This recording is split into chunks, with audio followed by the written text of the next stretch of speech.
Le confinement m'a vraiment beaucoup servi.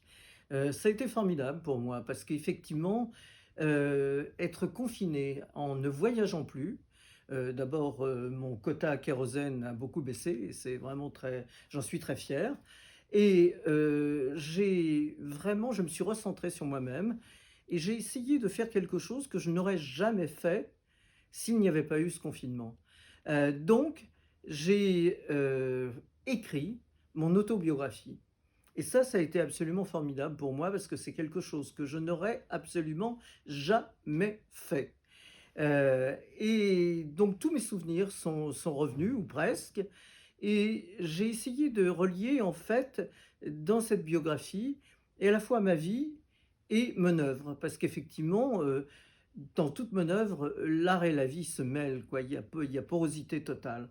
Et c'était très important de montrer combien certaines de mes œuvres avaient été vraiment fabriquées par ce que j'ai vécu dans ma vie, comme mes voyages en Afrique, qui ont donné ensuite les self-hybridations africaines, ou mes voyages au Mexique, d'études au musée d'anthropologie, qui ont donné mes précolombiens, mes self-hybridations précolombiennes, etc., etc.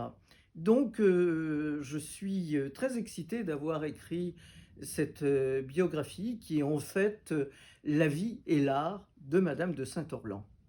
Et je n'ai pas fait que ça, bien sûr. J'ai continué à garder le contact dans le monde entier avec tous les gens avec lesquels je travaille. Bien sûr, toutes mes expositions ont été cancellées et sont reportées en 2022.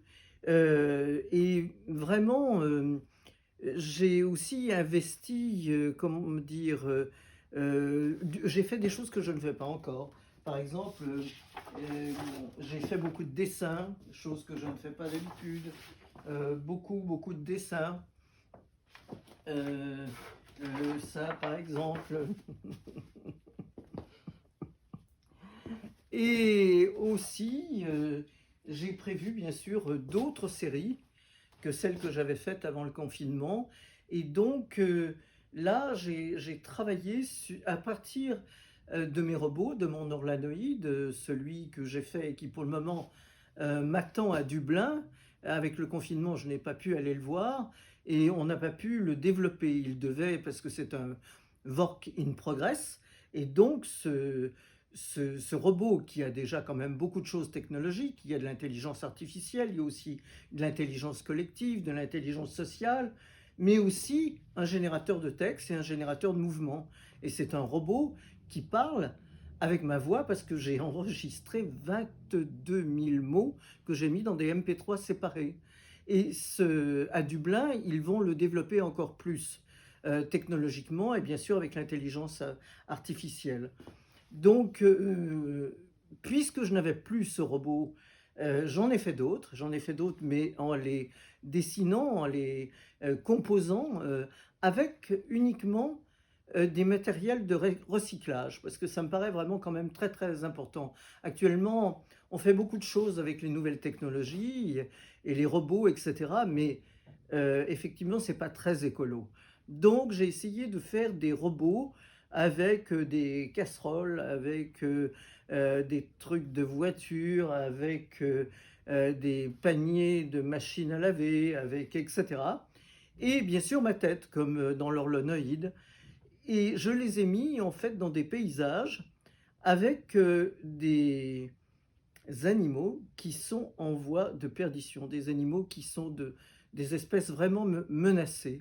Et donc, j'ai voulu créer un, un moment d'émotion où on ne sait pas, ça interroge effectivement, et à la fois ces animaux qui sont en train de disparaître, et puis les robots, on ne sait pas si les robots vont aider à ce que ces animaux ne, ne disparaissent pas totalement, ou au contraire vont faire qu'ils vont disparaître encore plus vite.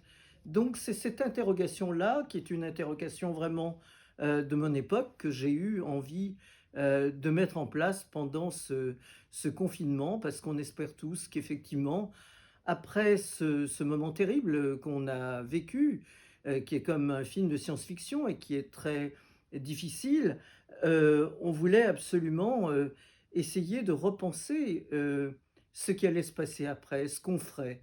et ce qu'on ferait bien sûr de mieux qu'avant. Donc voilà, c'est ces questions-là que moi j'ai essayé aussi de développer. Et puis bien sûr, j'ai continué à travailler sur mes futures expos qui vont être reportées en 2021-2022. Et j'ai travaillé à de nouveaux projets, de nouveaux écrits. Et puis comme d'habitude, bien sûr, j'écris toutes les nuits, j'écris des poèmes. Donc ça n'a pas changé.